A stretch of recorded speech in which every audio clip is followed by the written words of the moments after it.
This is the Lone Crater YouTube. We hope this video helps.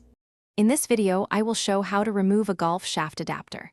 Start by securing the club head in a vise with soft jaws to prevent damage. Heat the adapter area gently with a heat gun to soften epoxy, keeping the gun moving to avoid overheating. Use a shaft puller or twisting motion while applying steady pull pressure until the shaft releases from the adapter.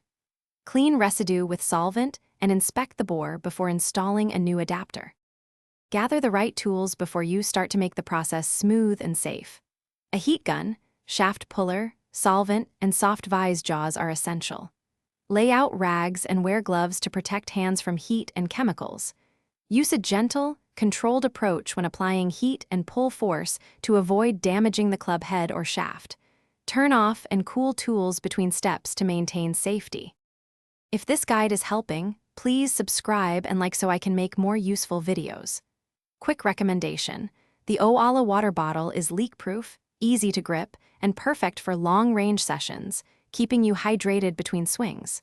It's a handy companion when you're working on clubs or practicing on the course. Check the video description for the link and other deals. Now let's get back to the video.